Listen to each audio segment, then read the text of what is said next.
be that first there would be a briefing, there would be a statement of secretary, followed by question and answer sessions. So as you all know, this third FMCBG is being held from the 17th to 18th July, which would be co-chaired with the Union Finance Minister and Governor of RBI. For more on this scheduled meetings, I invite Secretary Sir to kindly brief the media. Sir.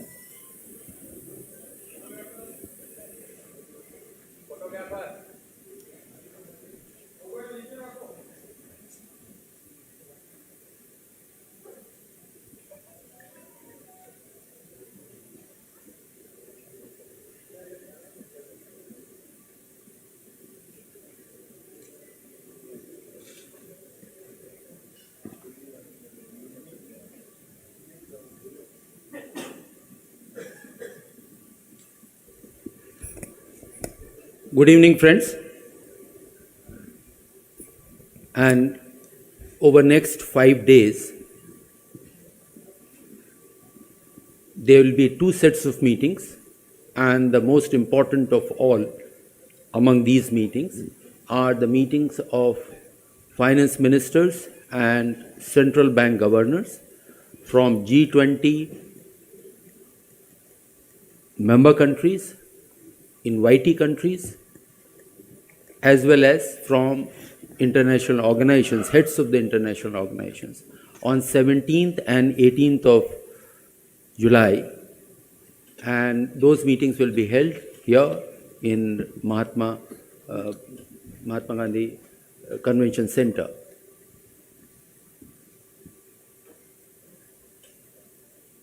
These meetings will be co-chaired by Union Finance Minister Srimati Nirmala Sitharaman and Reserve Bank of India Governor Dr. Shaktikant Das. I'll come to other meetings in a moment, but first, what is expected to be covered in these meetings. As you recall, that when the ministers and governors met for the first time under the Indian G20 presidency in Bengaluru in the month of February, they had mandated that what would be the important topics for further research, study, finding the way forward during the course of the year when India has the presidency.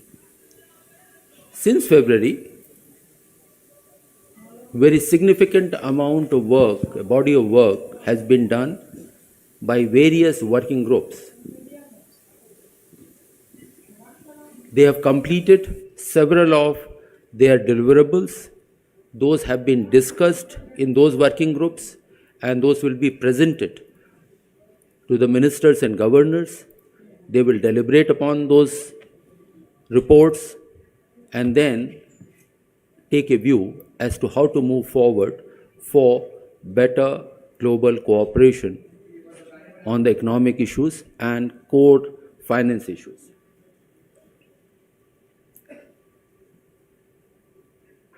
As a preparatory to the meeting of ministers and governors, for 2 days, on 14th and 15th July, finance deputies and central bank deputies will be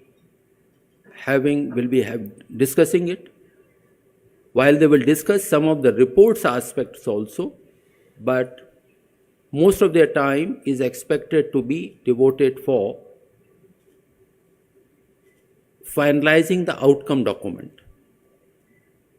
And the core part of the discussion would be to take a view on the various deliverables, what the various reports have been prepared, how to move forward on that.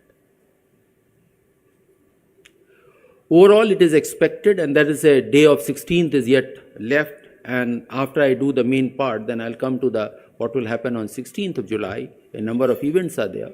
But overall, we expect that more than 500 delegates, including finance ministers, central bank governors, their deputies, other delegates will be attending, and in total, 66 delegations would be there. So while it is G20, but there are other countries who have been invited.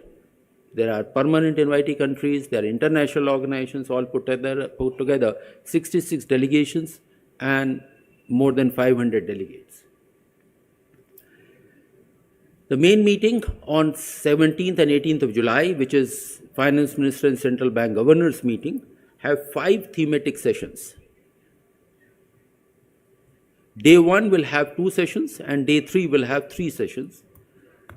The first 2 sessions, which will be held on 17th, global economy and global health.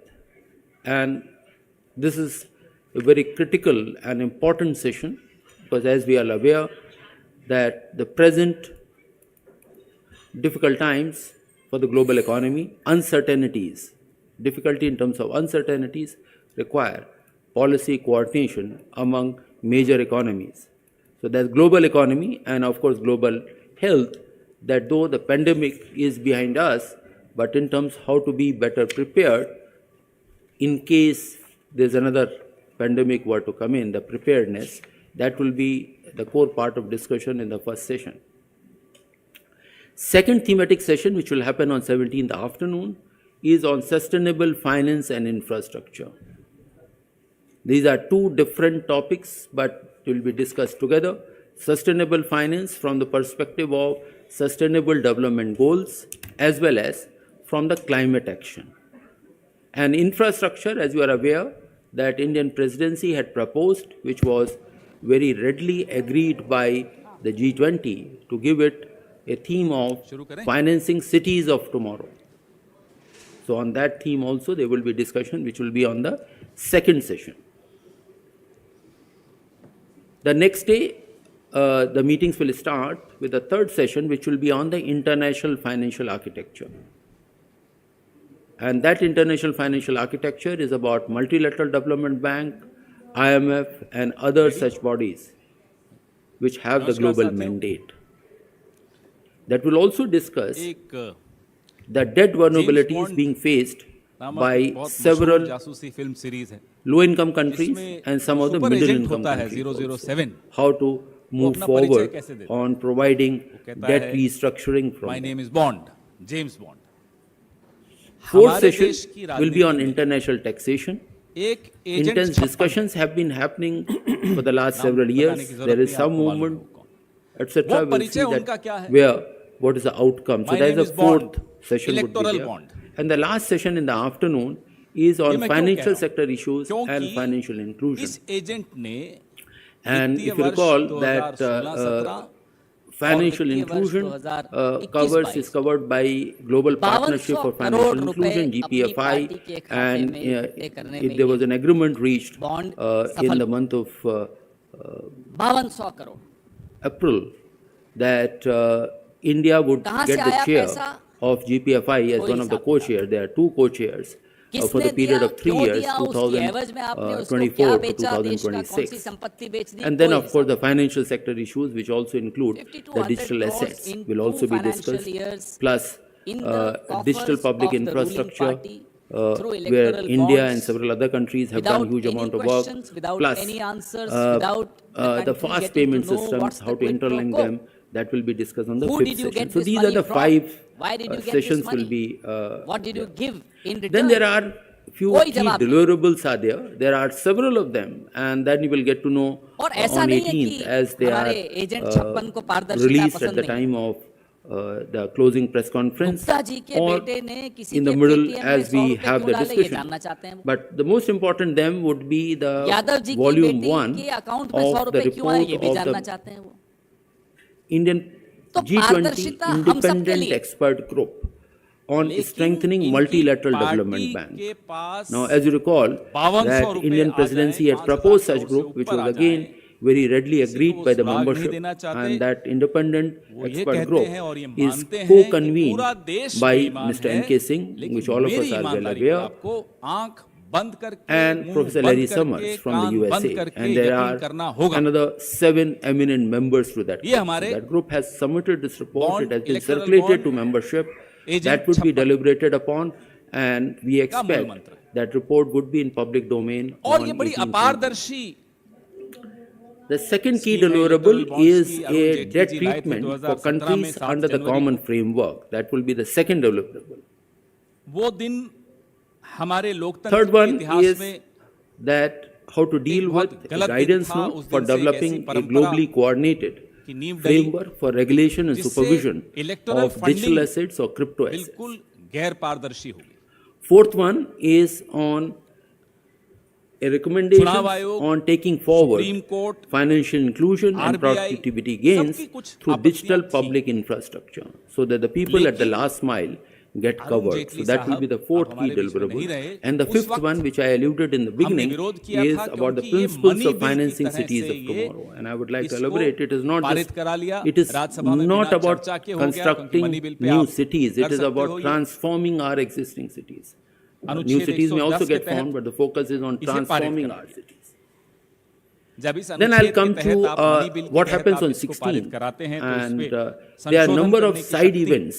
They are called side Rajya Sabha को events नहीं because they are तो along संविधान with की the main Bhavna events are पर ये happening, बहुत बड़ा but हमला भी हुआ in itself, और each one of them लोकतंत्र पर ये उसके is बाद से निरंतर हमला हो important रहा है event. एक अपारदर्शी तरीके से The first, पैसे a इकट्ठे very किए। important event which will be held in तो Gift आप City, सोचिए कि एक मनी बिल here से in Gandhinagar, भारतीय is an Janata infrastructure. Party ने विधायक खरीदने, सरकारें गिराने का सारा मनी जुटाने का इंतजाम इस एक मनी बिल से कर दिया।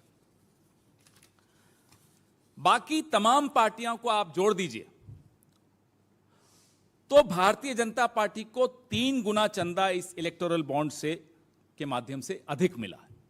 3 गुना। You add the money received by all other political parties and then you compare that to what the BJP received, the BJP is 3 times higher. पहले क्या होता था? पहले होता था कि एक कंपनी अपने 3 साल के नेट प्रॉफिट का 7.5% से ज्यादा दान नहीं कर सकती थी। 7.5% of the net profit of 3 years, ये रूल था। लेकिन भाजपा सरकार ने वो लिमिट हटा दी। अब कंपनी को यह बताना भी नहीं है कि किसको कितना चंदा दिया। देखिए कितना अपारदर्शी है। व्यक्ति दे सकता है, कंपनी दे सकती है, बिना किसी को यह बताए कि कितना दिया, किसको दिया, क्यों दिया।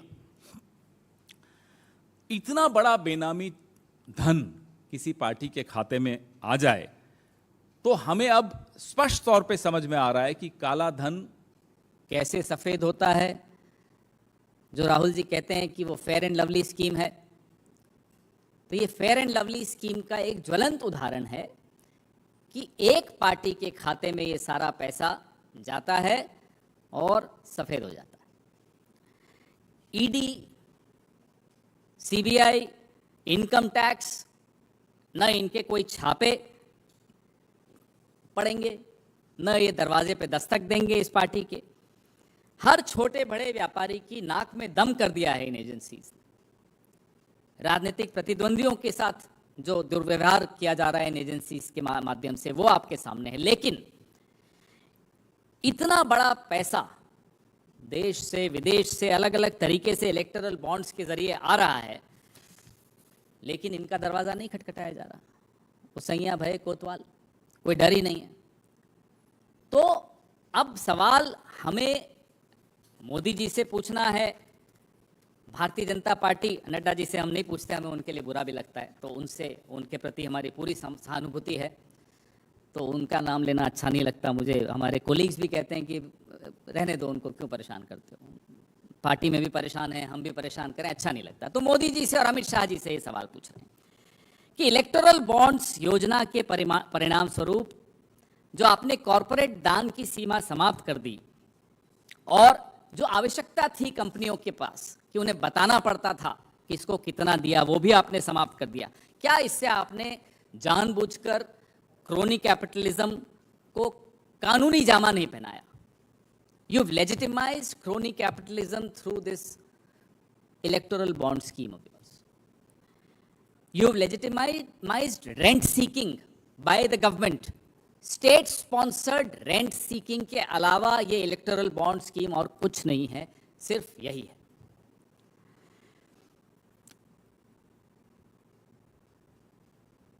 मोदी सरकार हर संस्थान आरबीआई, ईसीआई, सीआईसी पर बुलडोजर चलाने और लोकतंत्र को ध्वस्त करने के लिए अदालत को अब क्या कारण देगी? सुना है जनवरी में अदालत में यह मामला उठाया जाएगा।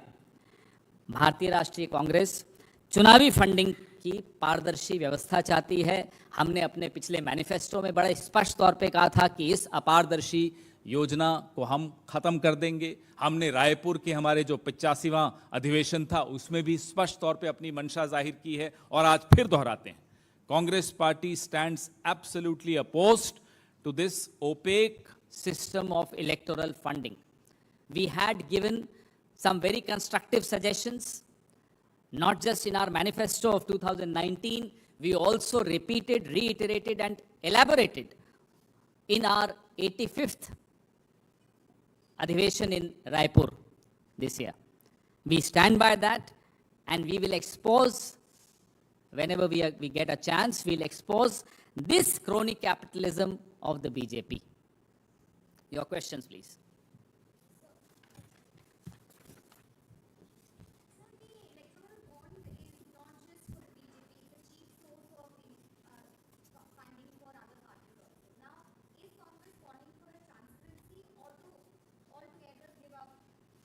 When we come to power, we will have a different system. We will not have this system. As of now, we demand total transparency in the funds received by BJP and other political parties. Let this be made public. Why do you have to hide from our own people?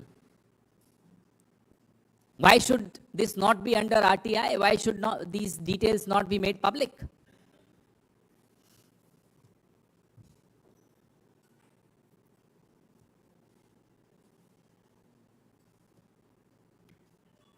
एक ही सवाल। James bond से भी नहीं डरते लोग, electoral bond से क्यों डरते हैं आप लोग? Any other question? Because then I leave.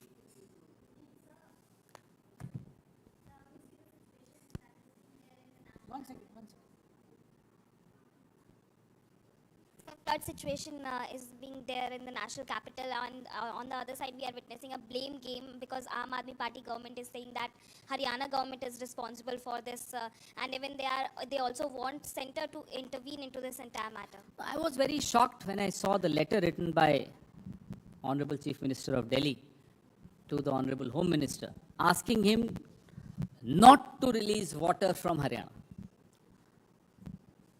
No, it's a very irresponsible letter. Do you want, as Chief Minister of Delhi, to cause havoc in your neighboring state of Haryana? Please do what you are supposed to do. Desilting of drains, for example. When I was a part of this Delhi government, I remember the then Chief Minister, Sheila ji, used to have a chart on her table. Which drain got desilted when? There was a timetable there. Now, if any one of you wants to do an investigative piece, go and find out which drain was desilted when. I've just given you one example of desilting of drains. There are several such examples. So, if you are not able to govern the way you should govern, you cannot expect the neighboring states to be submerged because of your irresponsibility. This blame game has continued for a very long time now. For the last 8-9 years, we've been watching LG versus CM, Delhi versus Centre, and it's unprecedented, it's shameful. Both sides should think of the price being paid by the people of Delhi. हाँ, इसी को हिंदी में, लेकिन एक जानकारी ये भी आ रही है कि प्रधानमंत्री पहले से की फ्लड को लेकर चिंतित है कि वहाँ से उन्होंने गृह मंत्री और दिल्ली के एलजी से इस बारे में चर्चा की है और कहा है कि एकदम सारे कदम उठाए जाए। जब पिछली बार भी विदेश गए थे तो वहाँ जाते ही उन्हें मणिपुर की बड़ी चिंता हो गई थी। जब भी विदेश जाते हैं वहाँ जाके उन्हें देश की चिंता हो जाती है, और जब देश में रहते हैं तो पता नहीं कहाँ की चिंता होती है। तो प्रधानमंत्री जो थिएट्रिक्स होती हैं, हर चीज को एक इवेंट बनाना, सोर्सेज कह रहे हैं प्रधानमंत्री चिंतित हैं, ये सोर्सेज पता नहीं कौन है साहब, इन्हें बड़ी जल्दी पता चल जाता है। एक कोई जोशी जी बैठे होते हैं वहां से फोन करते हैं कि सोर्सेज कह रहे हैं प्रधानमंत्री चिंतित हैं, आप लोग चला देते हैं सोर्सेज कह रहे हैं प्रधानमंत्री चिंतित हैं। अरे चिंतित हैं तो देश में जब थे तो आपने क्या किया था? नहीं आप चिंतित हुए थे, जंतर मंतर पे रेसलर्स बैठे थी तो क्यों नहीं चिंतित हुए थे? पड़ोस में ही थे आपके, चले जाते। तो प्रधानमंत्री के जो सोर्स है ना, जो बताते हैं आपको वो चिंतित हैं, तो उन सोर्सेज से पूछिए साहब आपका सोर्स क्या है, और ये विदेश में ही जाकर क्यों चिंतित होते हैं? जब यहां थे दिल्ली में तब क्या किया था? पवन जी, वो हिंदी में बता। पिछले 8-9 साल से हमने दिल्ली में देखा कि एक ब्लेम गेम चल रहा है, एक दूसरे को जिम्मेदार ठहराना और खुद अपनी जिम्मेदारी से बच के भागना। जो एक पत्र अभी 4 दिन पहले अरविंद केजरीवाल जी ने गृह मंत्री को लिखा कि हथिनी बराज से पानी न छोड़ा जाए, ये बड़ा गैर जिम्मेदाराना पत्र था। क्यों, आप दिल्ली के मुख्यमंत्री हैं तो आप क्या चाहते हैं कि हरियाणा डूब जाए? आप अपनी जिम्मेदारियां का निर्वहन नहीं कर पा रहे हैं, इसका अर्थ ये नहीं है कि आप पड़ोसी राज्य के लिए बुरा चाहते हैं। मैं आपको एक उदाहरण देता हूं नालों की सफाई का। जब हम दिल्ली सरकार में थे, शीला जी मुख्यमंत्री थी, तो एक टाइम टेबल उनकी टेबल पे आ जाता था कि इस महीने में ये सफाई हुई इस नाले की, इतने दिन लगे, अगली जो डेट है वो ये है सफाई की। एक सिस्टम होता था। आप पूछिए इस सरकार से, मैं आपको इस सरकार को चुनौती देता हूं, बताएं एक टाइम टेबल रिलीज करें, कौन से नाले की कब सफाई हुई थी। एक उदाहरण दे रहा हूं, ऐसे अनेक उदाहरण हैं जो अपनी जिम्मेदारी का पालन करते हुए नहीं दिखती दिल्ली सरकार। आप एक्सपेंशनिस्ट मोड पे रहेंगे साहब, दिल्ली जीत लिया, फतेह करना है अब अगला राज्य। हुजूर जो जीता उसका भी तो ध्यान दे दीजिए जरा। तो इस ब्लेम गेम में, इस गैर जिम्मेदाराना जो तरीका है इनका, उससे दिल्ली की जनता एक भारी कीमत अदा कर रही। पवन जी, एक आरटीआई के माध्यम खुलासा हुआ, प्रधानमंत्री पिछले दिनों 4 वंदे भारत ट्रेनों को हरी झंडी दिखाते हैं, इसमें सरकार का 5 करोड़ 60 लाख रुपए सिर्फ झंडी दिखाने में खर्च होता है।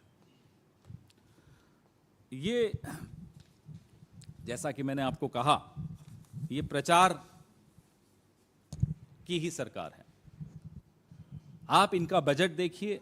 अभी कल जयराम रमेश जी ने एक ट्वीट किया था, आपने भी देखा होगा, कल सुबह ही किया था, कि कैसे हर विभाग के बजट से 1% 40% बोला है कि आप सेंट्रल बजट में डाल दीजिए प्रचार के लिए।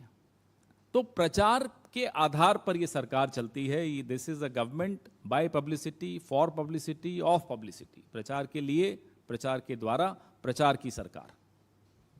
So, a 20-year-old Dalit girl has been killed in Rajasthan. First acid was being thrown on her, then she was being dumped in a well. Now, BJP is saying that the law and order situation is deteriorating in Rajasthan, and government is responsible for Well, this. the BJP has, before they speak, they should look at the map of India, and they will not be able to speak after that when they start from Uttar Pradesh and go on to Madhya Pradesh. In these 2 states itself, they'll keep quiet. As far as the horrible instance of this killing is concerned in Rajasthan, the Chief Minister has ordered for an absolutely strict action against the culprits. Rajasthan government has had a track record over the last 4 years of not letting the culprits go scot-free. I'll remind you of another horrible killing which happened in my city, Udaipur, Kanhaiya Lal ji. The killers turned out to be members of the BJP. Mr. Ashok Gehlot's police, within hours of this killing, was able to arrest these culprits. The NIA hasn't really moved much. I'm just giving you one example. There are several such examples of very prompt action by the Ashok Gehlot administration in Rajasthan. Thank you, धन्यवाद।